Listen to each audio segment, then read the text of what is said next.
Good afternoon. Welcome to the Senate Budget and Taxation Pension Subcommittee. Chair Michael Jackson. On behalf of the subcommittee, today we have with me on the committee, Senator Rosepep, Senator Benson, Senator Jennings, Senator Hedelman, Senator Bailey, Senator Salling, and we will proceed. We have before us today 3 bills to vote on: Senate Bill 706, Senate Bill 880, and Senate Bill 972. We will begin with Senate Bill 706. Philip. Okay. Thanks.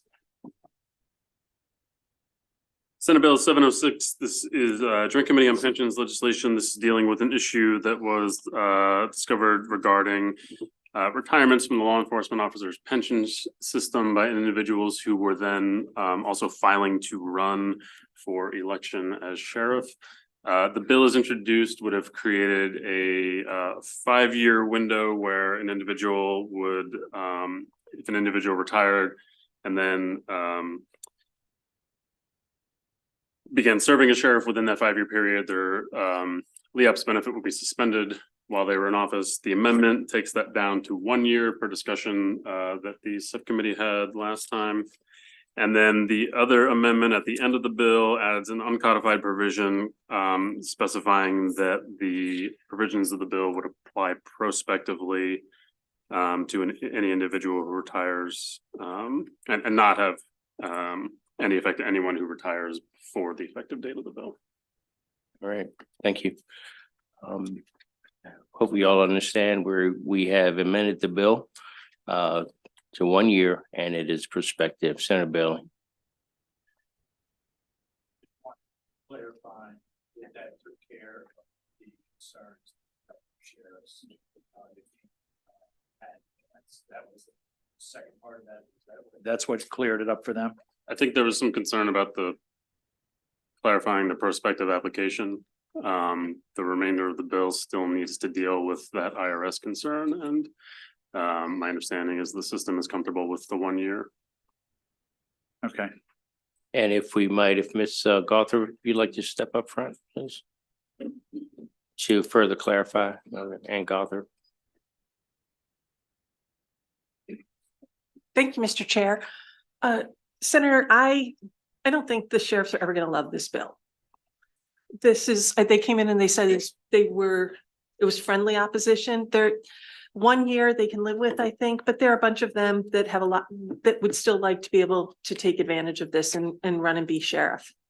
Unfortunately, the IRS doesn't let them do that. So does that mean that a couple of the sheriffs that were here, if we pass this legislation, would then be in violation? It will not impact Prospective. any retired sheriffs. Prospective. But if there are a couple sheriffs that have like 25 years of service and they are ready to retire. And I'm hearing talk that some of them had planned on retiring and running for sheriff right away, which is the problem.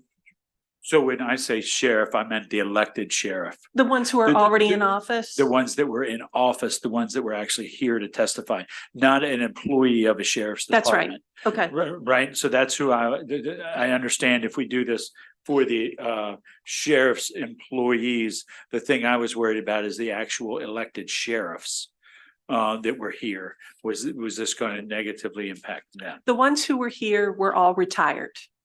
If you are not retired and you are a sheriff and you retire and run for re-election, you will fall under this bill. Okay. If you are currently an active sheriff. Okay. Not just an employee.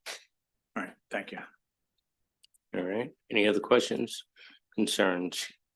And I came from that body, so I definitely understand the concerns. However, one of the things this committee prides itself on is ensuring that we're in line with the plan, and in particular with the IRS implications. But this is prospective, and they would have to sit out 1 year before they came back into the same system.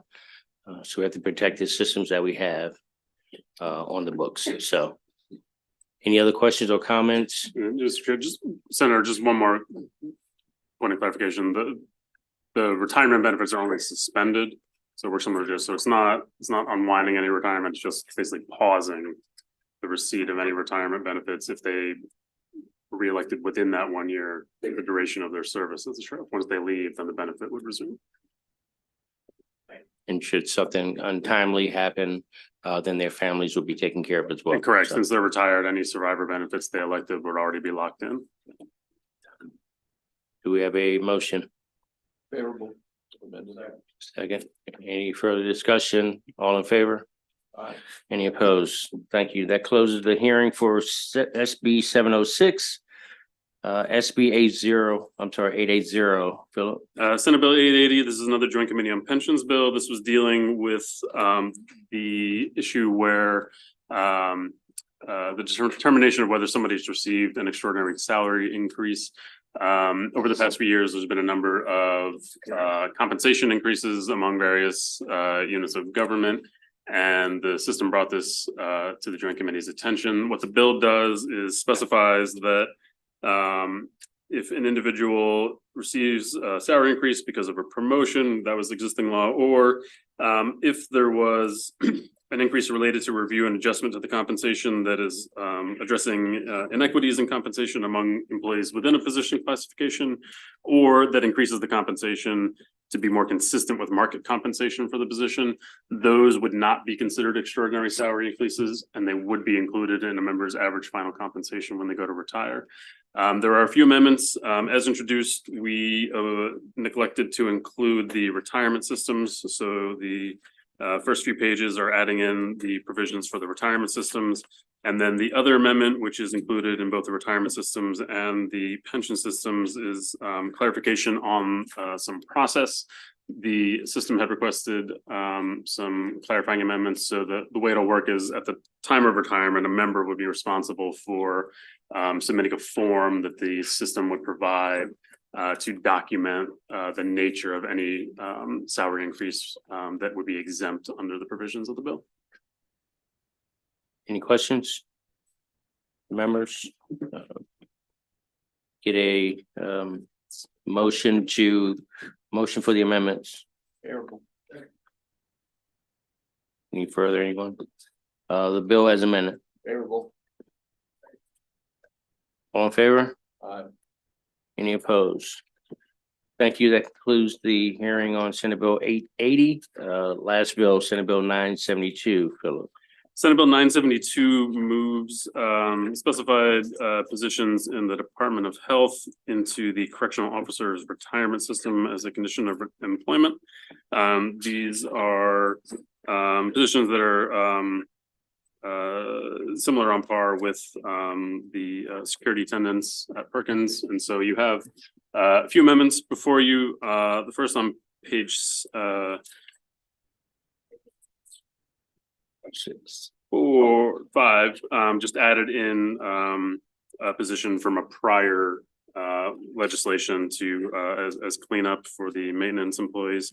And then on page 6, there's some additional legislation specifying that for these positions, it's identifying certain facilities that they need to be working in. This was to tighten the any question related to some IRS interpretations as regarding moving these employee functions into cores. And then at the end of the bill, there is a clarifying change. Last year, you all had changed the process for members transferring service after a review of a number of pieces of legislation moving members into cores. The system had reviewed and found that they could not identify any instance when it was not to the member's benefit to transfer. And so last year legislation kind of flipped the way it works. And so within a year, a member would have a year to opt out of having their time transferred in. The amendments at the back of the bill kind of created division. So anyone who started on or after July 1, 2008, their member contribution rate would have been the same or more as the contribution rate for cores. So none of those individuals would have a deficiency through moving their time over, and the contribution deficiency is what potentially poses a question for whether or not the employee wants to move that time in. So the amendments at the back split. So if you're post July 1, 2008, your time is going to be transferred in. If you're pre 2008, it gives you that window of time to opt out of having your time from the employee system transferred into the correction system. All right, does everyone have an understanding of what Philip just discussed? So as we've seen over the years, oftentimes we identify members within a system who should be included. This is just another step in that direction. We never included the folks from Perkins and others. We only had Patuxent Institute. And so the bill clearly defines that. So if I can get a motion on the amendments. So move. Moved in second, a motion on the bill as amended. Favorable. All in favor? Any opposed? Thank you, Philip. That concludes our bill hearings. And Philip, do we have any dates pending? Nothing right now. I think with the exception of one House bill, everything has been crosswalked. Okay. All right. Yes, absolutely. All right. Yeah, that